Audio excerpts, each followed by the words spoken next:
Si les vertus théologales sont si différentes des vertus en général, si elles obéissent si peu aux lois qui gouvernent les vertus en général, pourquoi dire que ce sont des vertus? Pourquoi avoir intégré ensemble vertus humaines et vertus théologales?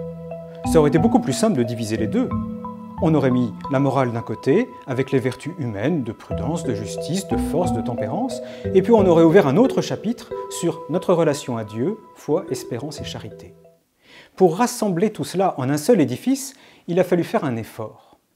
Et dans la vie, comme en théologie, on n'aime pas faire des efforts pour rien. Quand on fait cet effort-là, c'est qu'on a une motivation très forte, et c'est intéressant de s'interroger pourquoi est-ce que la morale de saint Thomas rassemble ainsi des éléments si disparates? Il le fait pour montrer que notre vie est à la fois vie humaine et vie divine, vie organique, naturelle, de croissance lente, et en même temps, tout d'un coup, la foudre de la grâce, la présence de Dieu dans une vie.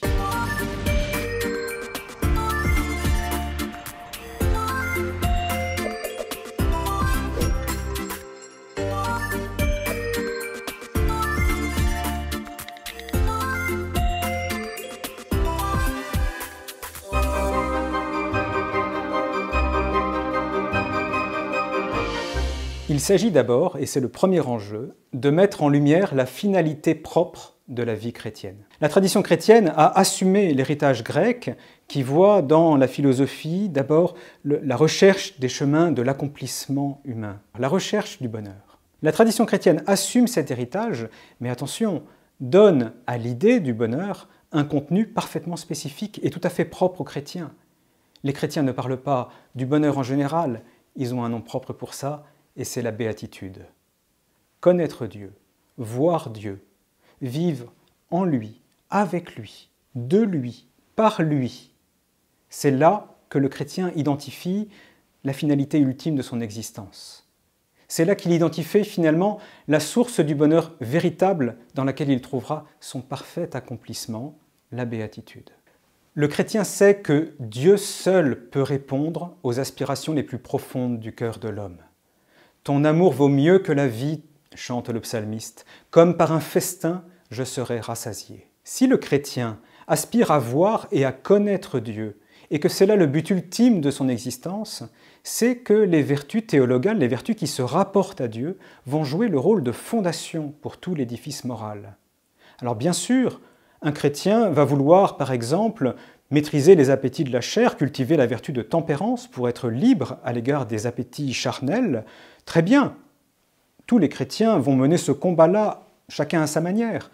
Mais ça n'est pas le but ultime de mon existence. Je ne cherche pas à être tempérant pour être tempérant. Si je cherche à cultiver la vertu de tempérance, c'est pour Dieu. C'est pour nourrir, faciliter, augmenter ma vie théologale. Les vertus théologales ne sont donc pas comme un étage supplémentaire qu'on aurait rajouté à l'édifice des vertus humaines qui existeraient par ailleurs. Au contraire, les vertus théologales en régime chrétien vont jouer un rôle fondationnel, premier, et c'est d'ailleurs ce qu'exprime le catéchisme de l'Église catholique. Les vertus théologales fondent, animent et caractérisent l'agir moral du chrétien. Fondent, animent, caractérisent l'agir moral du chrétien. Les chrétiens sont appelés à vivre d'abord de la foi, de l'espérance et de la charité. Et le catéchisme complète, les vertus humaines s'enracinent dans les vertus théologales. Rien d'étonnant donc à ce que saint Thomas, dans l'ordre de présentation des vertus, commence par les vertus théologales.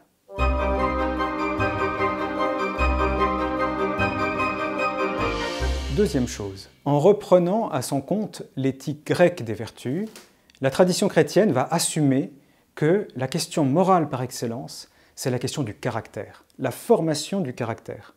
Autrement dit, une question biographique. Comment devenir celui ou celle que je suis appelé à être? Comment vivre conformément à ma vocation? Comment grandir sous le regard de Dieu?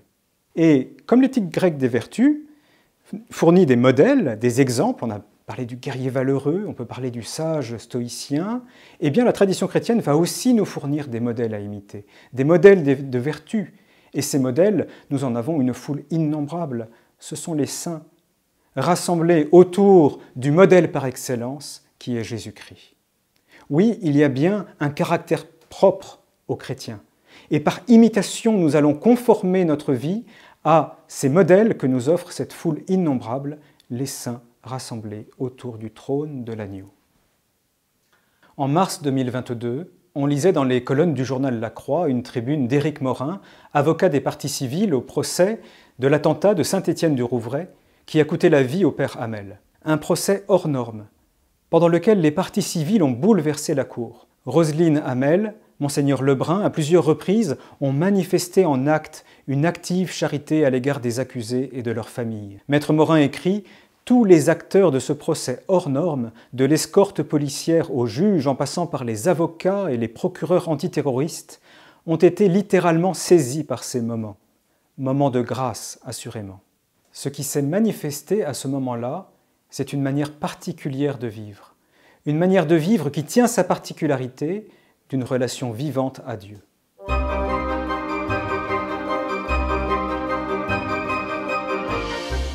Troisième enjeu. L'éthique des vertus présente un trait qui mérite d'être souligné parce qu'il est assumé par la tradition chrétienne. C'est que cette éthique propose une articulation forte entre l'être et l'agir.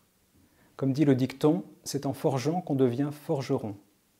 C'est en posant des actes bons qu'on grandit en vertu. C'est en posant des actes de charité qu'on se prépare à recevoir la grâce de la charité.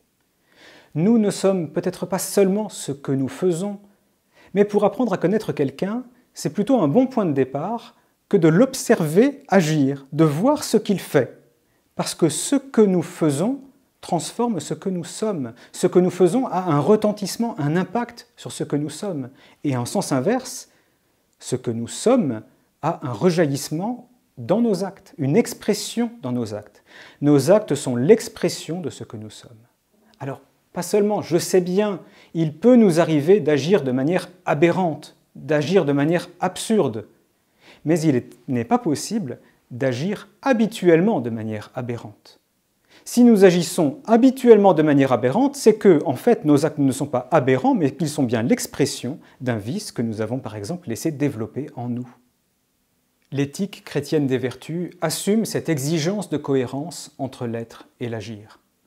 Et c'est d'ailleurs pour cela que nous, chrétiens, aimons tant les récits, les histoires, les récits qui nous sont donnés dans l'Évangile, et puis les histoires, les biographies des saints, par exemple.